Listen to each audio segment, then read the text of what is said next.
ESPN 94.1 FM and AM 930 present The Drive. Brought to you by Huntington Federal Savings Bank. Local then, local now. Member FDIC.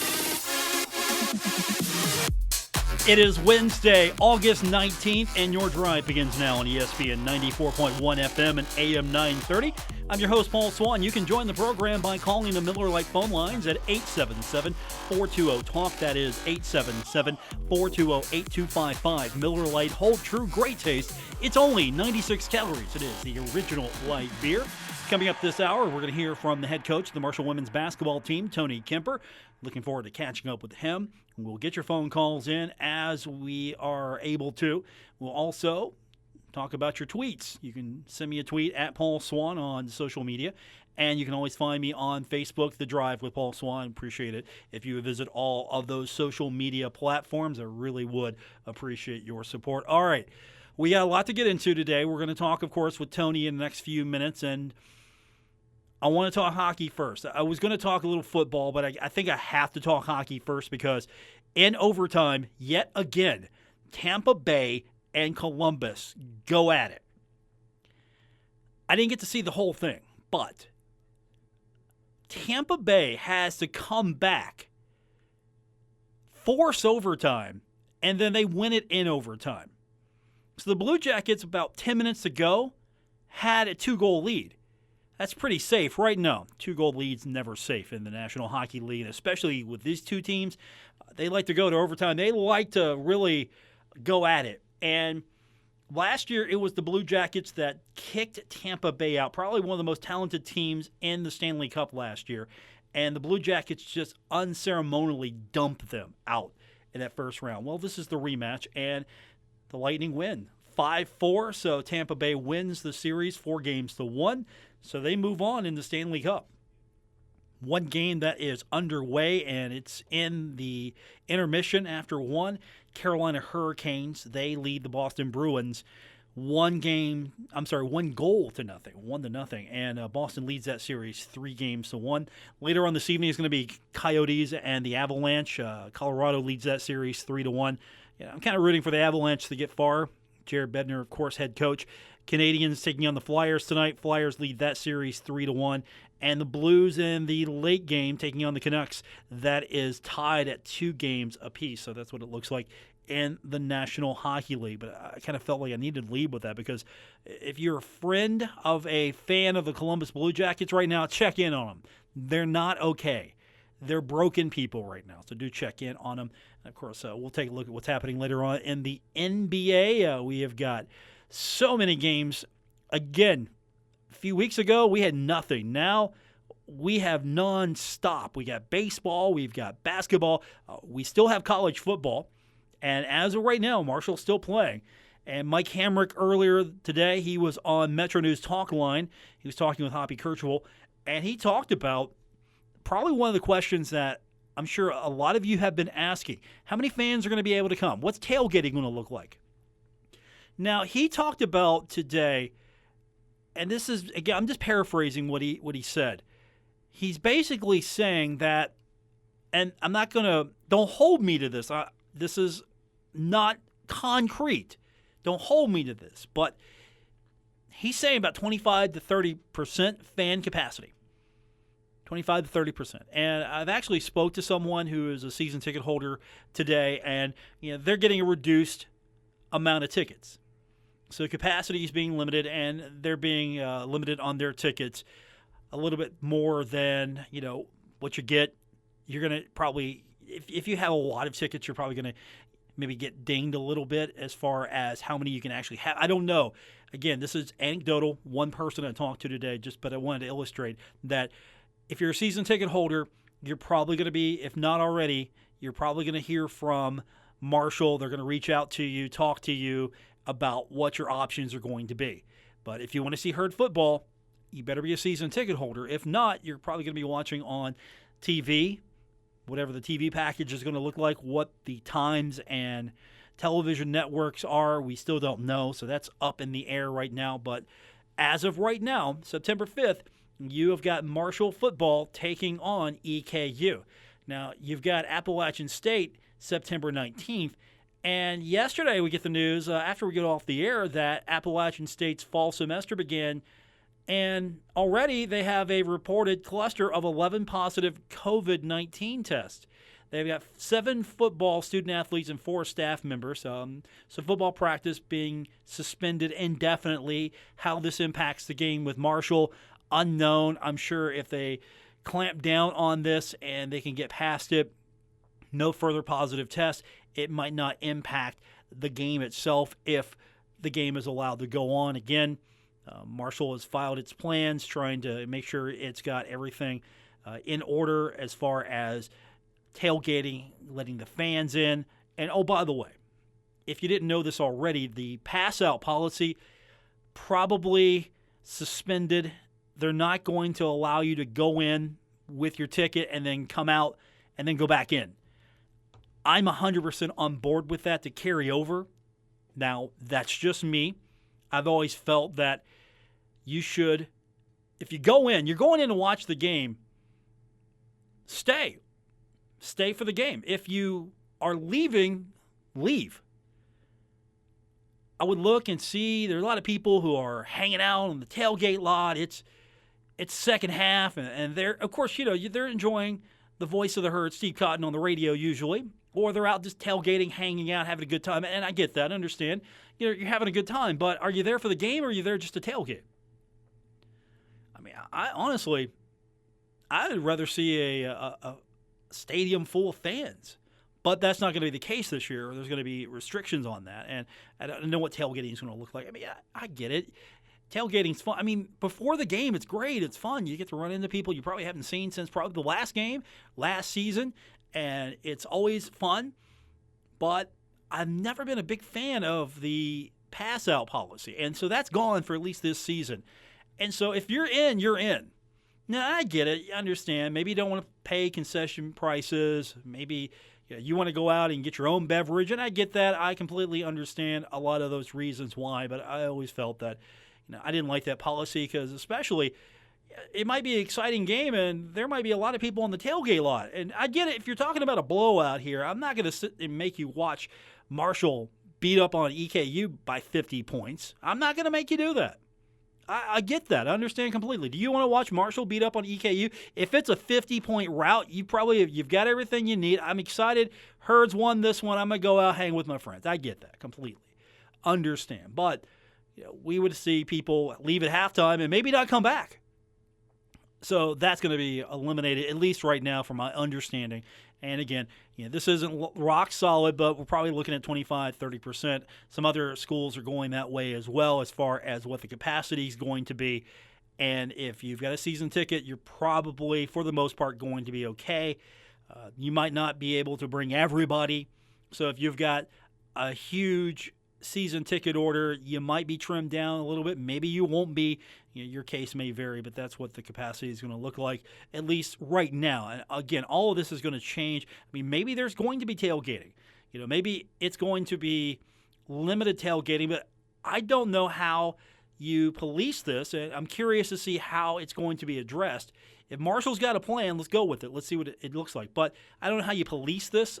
If you're going to have people dispersing large crowds, large gatherings, what's this going to look like? We turn our attention to basketball when we come back from break. Tony Kemper, head coach of the Marshall women's basketball team, joins me on this edition of The Drive on ESPN 94.1 FM and AM 930. Our Kindred Communications family of stations reminds you of the need for blood donations to the Red Cross. Blood is always needed. It may save your life or the life of a loved one.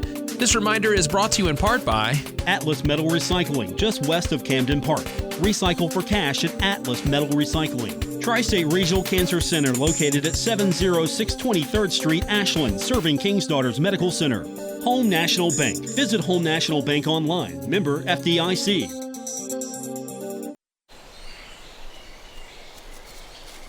Dad! Come on! Over here!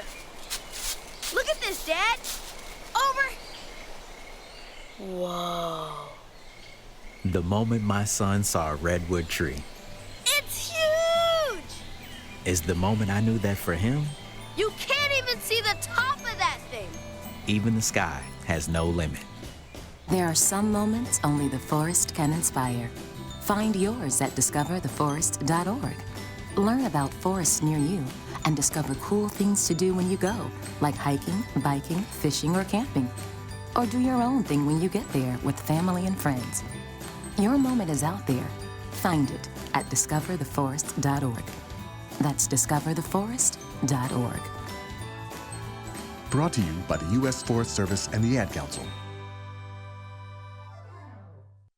You're listening to The Drive with Paul Swann on ESPN 94.1 FM and AM 930. We're presented by Huntington Federal Savings Bank. Welcome back. Paul Swann, your host for today's edition of The Drive on ESPN 94.1 and AM 930. Want to welcome to the program now. He is the defending, reigning head coach champion of the world. None other than Tony Kemper, women's basketball coach, is with me. How you doing, champ? That's your title. You're the champ now. I feel like I need an acceptance speech. I mean, if you want to improv something, go right ahead. We got time. I definitely need to thank my wife because she gets me where I need to go, and all our children too. So I'll thank my mother because I think that always happens, and then my wife who keeps us going. So on behalf of them, I accept. You know what you need to show up and practice one day? Like a big gold championship belt, wrestling belt. Just have it out on your shoulder. Instant respect. You know what? We need to go to work to get us a big old championship trophy. And that'd do it. And someday we can walk into practice with that. That's what we need to figure out a way to get done. Okay. That's what you just tell your team. Like, hey, look, if we win the championship, we're all getting gold belts. Not these rings. We're getting gold belts. Gold belts, wrestling belts. I would do it. Why you want a ring? Seriously, why do you want a ring? You can just walk around with a belt over your shoulder for the rest of your life. That's true. It would be unique. Instant respect. I mean, you walk into the restaurant with your wife, you got the belt, championship belt on your shoulder, you're going to get the best table. Well, I'm a country boy at heart. That belt buckles, would be the same type of idea as a rodeo guy. I've just visualized that. You walking into practice after winning a championship with that championship belt buckle. Hey, if it involves championship, I'm okay with it. Tony Kemper's with us. So before we pick out the hardware and the jewelry for you, of course, we got to get to basketball first. And continuing to practice, you're going through all of the protocols, everything. What's it like for you these last few weeks now that you've been doing it for a little bit? It's been good. First of all, I've been really proud of our team for, I think the last time we talked about this, nothing, everybody knows this because everybody's going through it in their own lives, but nothing's easy. We're all just trying to figure out how to cope with the situation that we're in. And I've been really, really proud of our team for how they've responded. And, we're wearing masks while we're working out, and that if all of us have now gotten used to wearing a mask and it's not a pleasant experience. Then when you have to, run down and back and move and try to breathe and things like that while you're doing it, that's a situation that none of us want to be in. And boy, we've gotten better in the last couple of weeks. They're working hard. They, I think there's an appreciation for having some sense of normalcy back that, they've really handled that kind of stuff well. So we're doing good. We're all kind of trickling in, and our schedule's a little bit different because, you try to keep spaced out and things like that. But I feel like our staff has done a really good job of adjusting to the latest guidelines and things we have to do from athletic training. Brandy Anders has been great. And then we just kind of get our orders from the doctors and from administration, and we do our best to get better and move forward in the things that we've got to do. Do you feel that basketball has been a little bit more unified in how it's proceeding? I know football is a mess. It's all over the place right now. Basketball has a little bit more time. There seems to be different levels of communication, but it feels a little bit more uniform than football. Is that fair to say, or is just time is on your side right now? I think a lot of it is time, quite frankly. I think that I think that we don't have to make the decisions as fast as what other teams are having to make it. So I think that's a big part of it. But I also think that we also have we kind of have the ability through time of watching some other people do it. There's a lot of teams, there's a lot of leagues and different stuff playing right now. And so trying to figure out maybe the best practices of the things that we're seeing that we can put into effect to have a successful season. So I think that's where some of that's coming from too.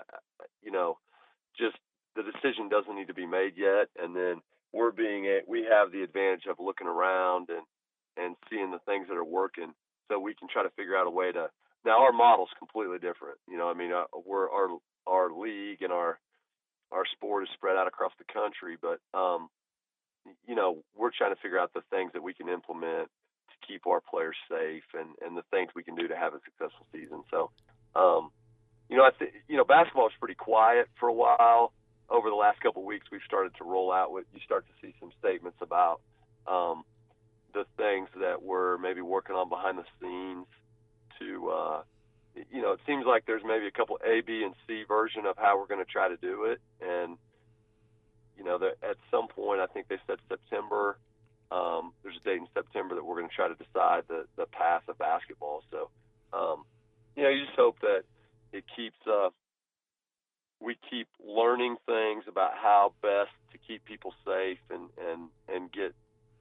get back to doing the things that we all love to do. So for me, that's my job. For our players, it's basketball. And, I hope it keeps moving in a direction that allows us to play. Do you anticipate any major changes to your schedule, or are those already underway? Are you going to look at maybe something that's a little bit more geographically friendly for travel? Will the league maybe not make you go out to Rice? On the other hand, you're going to be playing maybe more of your East Side Conference foes. I mean, what's that look like for you right now? Yeah, so honestly, we haven't even released our schedule yet, but we have what I would call a normal schedule right now, and I think it's going to remain that way, Paul, definitely until this basketball kind of the first round of decisions is made. I think everyone has a schedule that was quite frankly made at a time before even most of the games were scheduled before coronavirus was even known what it was. So,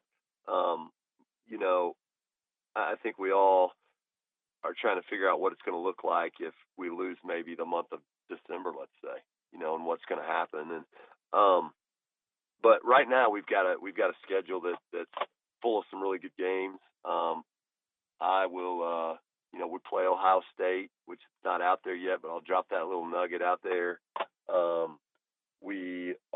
We're going to Kentucky.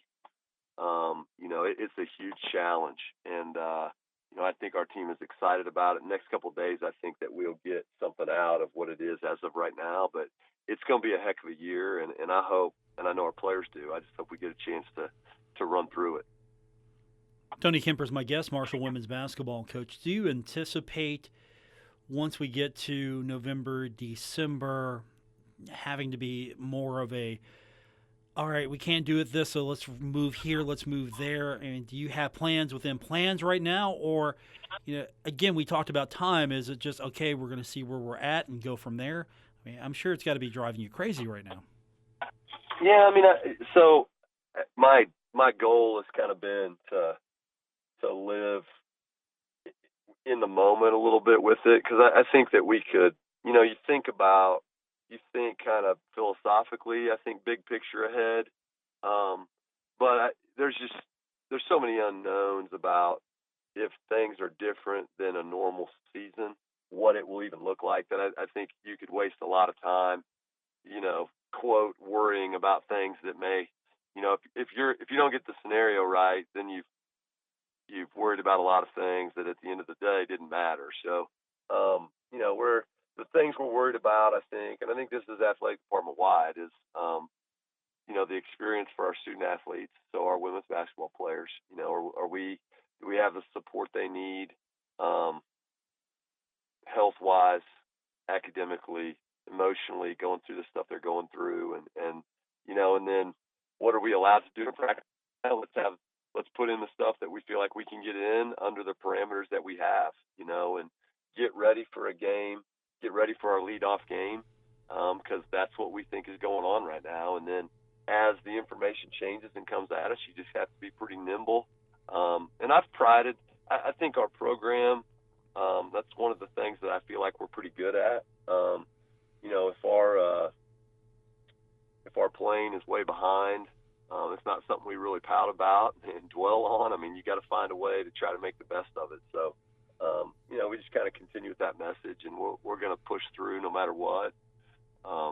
We'll figure out a way to get done what we need to get done.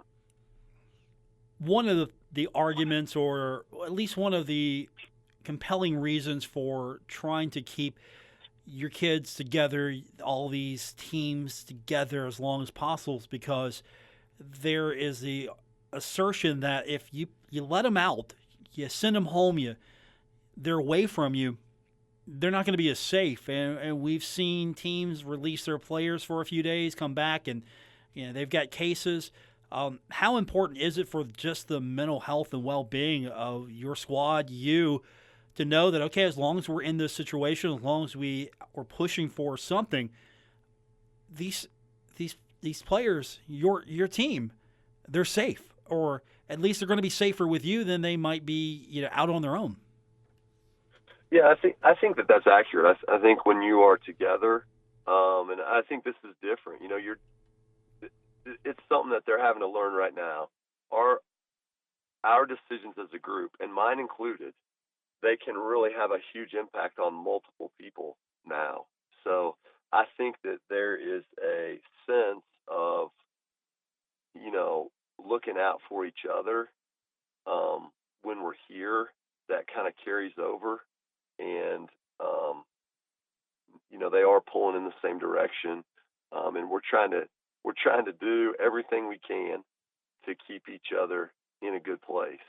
So I definitely think that there's some stuff to focus on here, both academically and basketball. We have really good students in our program, so they're driven on the floor. They're also driven in what they're trying to be, when they grow up, so to speak. So I think that when we're here together, there's a lot of different things that they're working on. I think when they're home, you definitely worry about.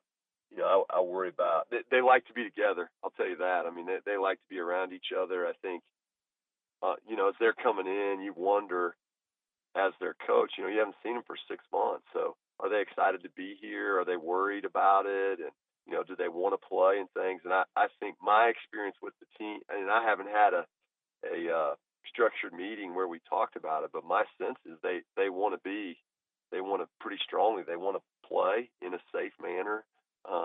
They want to be on a team. They love that about it. And, when they're here, all of that stuff is in play. And when they're home, it's kind of, we're all individuals just trying to get by. And that's the great thing about sports, and I think that's, a lot of people talk about sports as a unifier. And I think that's why it's so important in our country, and so we're, all of that you brought up, I think is right. I think here they're all pretty safe. They're looking out for each other. They take care of each other, and they also have a lot more going on. So it sort of keeps them busy, And I know there's, you can get this stuff anywhere. So I think that, it's not just a sense of just because they got it means they, they're college kids, so they went to a party. I mean, we don't know all the places that it is. So, you can get it at home, you can get it here. We just got to hopefully be as smart as we can and keep it out as well as possible. Tony Kemper with me, Marshall women's basketball coach. The season hopefully going to happen sooner than later. We can't wait to see what the schedule looks like. The schedule's the biggest question, I think, because right now, and there's no question in my mind that you're doing everything possible to make sure that everyone is safe, everyone's following the right guidelines. You're doing it. Coach D'Antoni's doing it. Coach Holliday's doing it. Coach Agnes, John Mercer I talked to yesterday. Top to bottom, all of you, you're doing everything you possibly can to keep everyone safe. But the wild card is, okay, now you got to go play a game with someone else. Right. And I'm sure you're hoping as much as they're hoping that you're both doing it right, but what are those conversations like as far as when you actually have to introduce different people into your sort of mini bubble? Mike Hammer coined that phrase the other day with me, mini bubble, because that's where you're at right now. You sort of have that little mini bubble with all your players, and now you got to introduce some other players from a different team to it, and they're coming into your safe zone here, and what do those conversations look like? Because I'm sure you're not just going to say, "Hey, come on down." I mean, you got to get through, I'm sure, a lot of checklists to make sure that you're introducing other student athletes into your system that are safe. I mean, when you play a game, you want to make sure your opponent's safe. Yeah. So I think when it comes to games, they're I think conference wide, and I guess I don't know that answer has actually been solved, but my guess is that Conference USA is going to have testing protocol that 48 hours out from a game, you have to have negative tests, or whatever it is. Or either Conference USA is going to regulate, or the NCAA is going to tell us what the regulations are. And I think that I feel pretty comfortable that I've talked to a lot of the coaches in our league. We're all going through this, slightly different rules, but with a big nod to safety. So I think that I think that stuff is, once we see the protocols and what is going to have to be done, I think we'll feel pretty comfortable in that. I think travel is probably my biggest wild card a little bit. Is when we do play Florida Atlantic and we got to go down there, just understand the best practices if we got to fly or whatever it is to keep us as isolated as we can as a group. And so that's kind of a wild card that I think is out there a little bit. We don't fly, we don't charter, so we're going to be on commercial flights, which there's a lot more flights now than there was 5 months ago. People are flying. Just a matter of how do we make sure we're doing it in the right manner for our student athletes.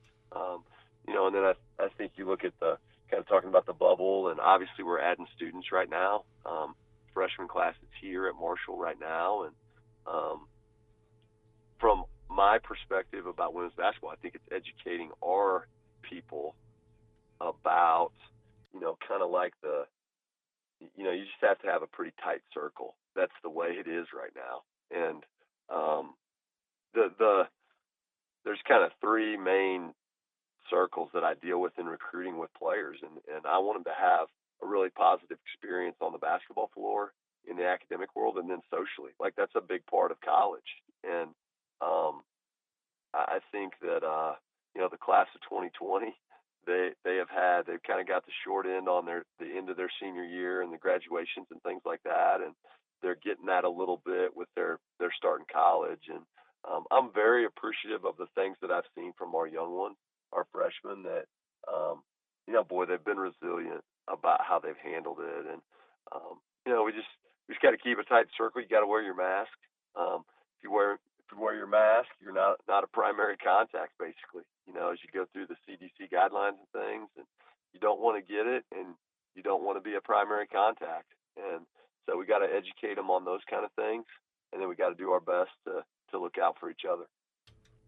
My other question in regard to travel then is when you're going to a different opponent's campus, you're going to wear your mask and you're going to do everything you would if you were on your own campus, but you're going to be in a hotel room, you're going to be somewhere before the game.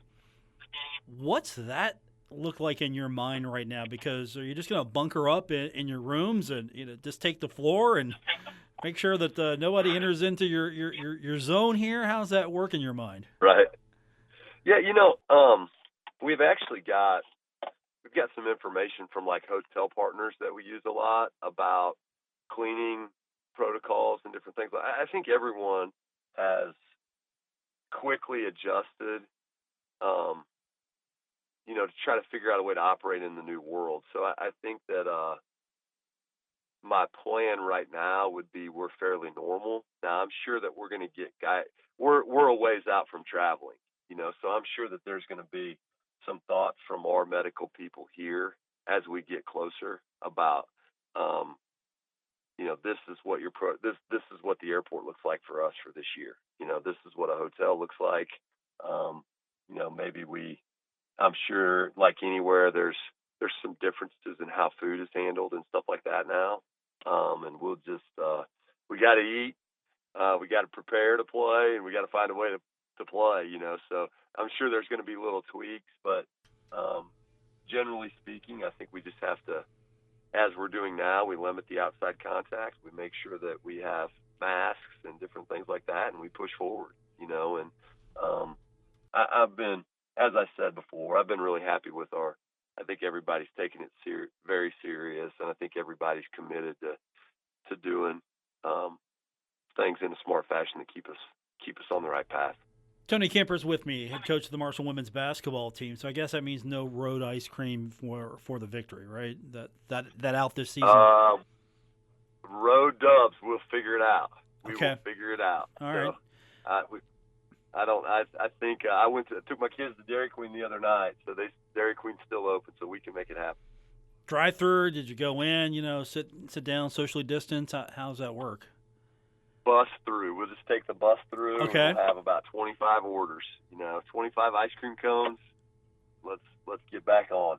You can just do an ice cream cake. Just have one big ice cream cake for everybody. What do you think? We could do that. Yeah. That's not a bad idea. No, and you could call ahead and say, "Hey, I want an ice cream cake," and just like put the victory on that cake. They can decorate it for you. You roll through, pick up that cake. That's true. You're pretty good at this. You got a future in coaching, maybe. Assistant coach, maybe. I don't know if I want the pressure of being the head coach. I don't know. I can handle like you yelling at me because something went wrong, but I don't think I could handle just being the guy everyone's looking at if something goes wrong. I don't know if I want that. Yeah, you get used to it. Okay. Things go wrong a lot. So yeah. Eventually it happens. So. Plus, I'd have to work with sports information, and I don't know how you handle that on a daily basis. My guy's pretty good. That's all I'll tell you. Okay, I won't. Yeah, I've seen some of them over there. Yeah, I think you got one of the good ones. I will agree with that. Yeah, they're all pretty good, but my guy's pretty good. I appreciate him a lot. I'm not going to give him, if he's listening, I don't want to give him the satisfaction of giving him a shout out, but he's pretty good. He's not listening. He's not listening. Trust me, of all the people, he's not listening. I know. He's probably working. He's probably still working. I have to text him sometimes to give him updates. No, he's not listening. Someone else is. He'll get the update through them. Someone else is, but no, he's not listening. There you go. He's probably watching hockey right now because Carolina, his team is playing. Is hockey playing like right now? Right now, they're playing in the afternoon like the NBA. They had a game at noon. They went to overtime. Oh yeah, they have 5 games today. Carolina's leading the Bruins 1-0 with 4:21 in the second period right now. So yeah, they're playing all day and all night. I don't know much about hockey, but I've been enjoying these NBA games on in the afternoon. So when I get home from work, there's some games on. How's that working for you? You go home and it's killing me because there already are 2 games on. I mean, save that for me. Let me go home and watch 5 games instead of, you got a game at noon. I can't watch that. I mean, okay, I can, but I'm trying to do stuff here. Now there's a second game for you. You can like, oh, hey, okay, practice is over. I got to go watch the Lakers, right? Is that how it works? Well, I can't stay up. I tried to stay up. I've been a Damian Lillard fan for quite a while. So before he even got famous and started dropping half-court shots, I don't know him, but I got a little bit of connection to people that coached him in college. So I've always been a fan based on what they told me about him. But I can't stay up that late. I mean, he's been unbelievable since he got in the bubble. But if they start at 9 o'clock with the game, I'm too old, I guess. I can't stay up that late. But last night was a heck of a game. I'll tell you this. Right now, you've got the Jazz leading the Nuggets 69-54. Raptors beat the Nets earlier 104-99. The only thing you got to worry about tonight is Celtics 76ers at 6:30 p.m. and Mavericks Clippers at 9 p.m. You can handle that, can't you? I mean, tonight you can handle it. I can't stay up till the end. Okay. I learned that last night. I tried, and in about the third quarter, I said, I'm done. I'll watch it on SportsCenter in the morning. So I did. Okay. I did. Lakers Trailblazers tomorrow at 9. Bucks Magic at 6 tomorrow. Thunder Rockets at 3:30 tomorrow, and Heat Pacers at 1 p.m. There you go. After practice, film study. You got that big, nice, TV monitor, projection screen? We do. Yeah, just throw that up there. It's not a bad way to do it. You're right. There's a lot we could learn. There's a lot. The basketball's been really good in that, and kind of didn't know what it was going to be like. But I think it's pretty wide open. The Bucks lost yesterday, and I guess the Bucks lost and the Lakers lost, so it might be a little bit wide open based on the long layoff, and some guys decided not to play, and that changes some of those teams. So I think it's going to be a really exciting playoffs, and who knows what's going to happen. I have, however, a reverse course. I'm not on board with the cardboard cutouts of fans anymore. I want the digital wall.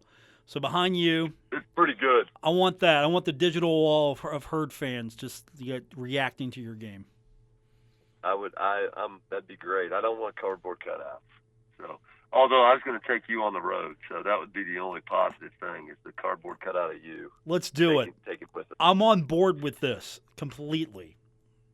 All right. I'm in. Behind me. I mean, what pose do you want me to make when we do this? I mean, you tell me. I'll do it. I'm in. I would have to think about that. Okay. A little bit. All right. Let's have a plan next time because I want to be on the road. The cardboard cutout. Now, if you start losing on the road, though, I don't want any violence towards my cutout. Okay. Yeah, if we win, I'll get it ice cream, and if we lose, I treat everybody respectfully. So it won't be a problem. All right. It won't be a problem. Cardboard Paul Swann gets ice cream if you win on the road. I hope there's a lot of ice cream then. Me too, buddy. I appreciate you doing this again. Thank you, sir. We'll do it again. Right on. It's good to talk to you. Yep. Tony Kemper, head coach of the Marshall women's basketball team. More on the way. It's The Drive, ESPN 94.1 FM and AM 930.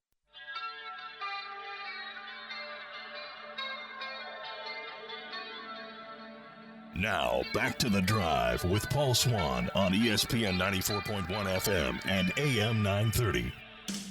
Presented by Huntington Federal Savings Bank. Welcome back to the Wednesday edition, The Drive on ESPN 94.1 and AM 930. We got some breaking news of sorts. North Carolina switching to online classes Monday. Today, they're suspending all athletic activities until at least 5 p.m. Thursday because of, quote, a continued upward trend in positive COVID-19 tests on campus. So that's such an arbitrary number. 5 p.m. Thursday. I mean, we're looking at what, a day? That's gonna make a difference here. But that's what's happening with North Carolina now. Again, all of this is going to be so fluid. We don't know what each campus is going to look like. We don't know what EKU's campus is going to look like. East Carolina, Appalachian State. We don't know any of this right now. So it's all going day by day. It's so fluid. Notre Dame, their football team not practicing today and possibly tomorrow after the university shifted to remote instruction. That's going to happen through at least September 2nd because, again, as of the report I checked, 222 confirmed cases out of 1,287 tests since August 3rd, with 72 new positive tests Tuesday and 82 on Monday. The football team reported 2 positive tests out of 117 during its last update on August 10th. So that's where Notre Dame's at right now. And, of course, we mentioned Appalachian State. They had a cluster, so right now their practices have been suspended. It's going to be such a fluid situation. It's the only word I really have for it. And, of course, then if you're able to actually have class and you're actually able to have sporting events, capacity is going to be reduced for fans across the country. Georgia Tech, they're going to restrict attendance to 20% capacity. That's 11,000 in their 55,000-seat stadium. Georgia, they are reducing capacity to 20 to 25% for their 4 football home games under the SEC's revised schedule. So you're looking at possibly 18,550 fans to up to 23,180 fans. I mean, still, that's a lot of people. That's a lot of fans, and a lot of people that you're trying to make sure that you're spreading out. Again, they've got a larger stadium, so 20, 25%, that seems to be the norm as far as what stadium capacity is going to be. Same thing for Marshall. Again, Mike Hamrick, he was on Metro News' Talk Line program this morning, and he indicated that 25, 30%, that could be the number they're looking at as far as reduced capacity at Jones C. Edwards Stadium. And he feels that if you have that number with the protocols that they're trying to put in place, and you spread everyone out. Now, again, are you going to have seat police? Or are you going to make sure that you don't have people spreading out, and then going and interacting with other clusters and groups? I mean, how's that going to work? These are, of course, details we'll find out. And how will concessions work? How will the line work? Will there be the beer garden? Will that be restricted a little bit? Will there be less points of sale, or will there be full points of sale with limited capacity? Or, okay, we're spreading it all out? So many questions, and of course, Marshall will let us know when they have all the details in place. I'm not concerned about that. Sometimes you don't have to come out every day and say something. Yeah, that's okay. I'd rather get what the details are when you have them than we might do this, we might do that. No, just give me what the details are when it happens. When we come back, we're going to wrap it up. It's The Drive, ESPN 94.1 FM and AM 930.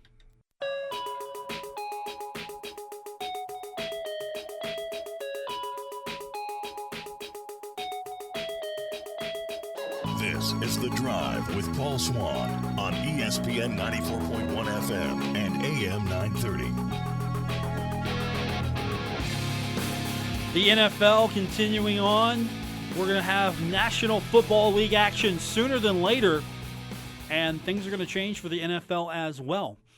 The COVID-19 protocols right now are coming out. We're getting details. And so what's game day going to look like in the National Football League? When I tune in and I watch the Cincinnati Bengals and I watch Joe Burrow and I watch all the excitement from Paul Brown Stadium, what am I going to see? I'm not going to see cheerleaders. Okay, no cheerleaders, not having cheerleaders on the sidelines. And mascots, no mascots. So you mean to tell me that the guy who is probably shielded the most, the guy that's in the thickest, most protective layer of covering out there, can't be out there? So Houday, the Bengals mascot, he can't be out there. Or she, I don't know who portrays the mascot actually. So that individual can't be out there. I mean, come on. I can see the cheerleaders, I get that. But you're telling me the mascot can't be out there? I'm thinking the safest place to be is in the Marco costume on the sidelines at Jones C. Edwards Stadium. If you're in the stadium, the safest place to be is in that costume, probably, because that thing is shielded and padded. And, of course, Marco has been wearing a mask. So I would think the mascot would be safe. I mean, that just shatters me right now, knowing that, okay. But then again, you want to keep the mascot safe. You don't want, say Marco. Do I want Marco roaming the sidelines at Jones C. Edwards Stadium? I don't know. I don't know if I want Marco exposed. I want to keep Marco safe. Also, sideline reporters and pregame reporters won't have on-field access this season. So this is all coming out as well. And I'm curious if this is going to be the norm, the standard as well for college games. Because let's be honest, and this happens across the country, you see people on the sidelines that have no business on the sidelines. And if you're one of those people on the sidelines, you're probably yelling at me right now because, well, you think I'm taking it away from you because I'm going to say what I feel. And I don't think you belong on the sideline. I think you are either essential to the game or you're not on the sideline. Or if you're media covering. Now, I can see media not being allowed on the sideline. I completely get that. I understand. And you're going to see probably less and less of this as well because USC credential, you see boosters, people who are supporting the program and they get this as a perk. And I understand why it happens. I don't like it, but I understand why it happens. But that could go away. You might not see that. And I've always felt that the less you have on the sideline, the better. Not that I don't want that many people. I mean, look at an NFL sideline. You don't see that many people hanging out on the sideline compared. I mean, you might see a team owner out there now and then. You'll see certain members of the media, accredited media. It's pretty limited. But I would imagine that that's what's going to happen as well in college. It might be a different degree depending on your school, but I think that's what's going to happen. You're going to see less and less on the sideline. You're not going to have that many people on the sideline. Again, you're going to try to limit because you don't want exposure to your team. Do you want someone on the sideline that you don't know where they've been, you don't know where they possibly have been for the past 14 days or if they've been following procedure? I mean, you want to keep these kids as contained as possible, and while you've got them, you don't want to introduce different people. I mean, media. Are they going to let me go up to anyone and just sit right next to them and have a one-on-one interview that's not going to be minimum of 6 feet apart? No, it's not going to happen. Because you're trying to keep these kids away from as many people as possible because Marshall's not putting me and other members of the media into their bubble. It's not a bubble city like it is in the NBA or the NHL. Any access I have, I'm going to be under strict guard, and so will other members of the media. That's going to do it for this edition. Thanks for tuning in. Back tomorrow here on ESPN 94.1 FM and AM 930. WRBC Huntington, W227BS Huntington, your flagship home of the Marshall Thundering Herd and The Drive with Paul Swann, ESPN 94.1 FM and AM 930.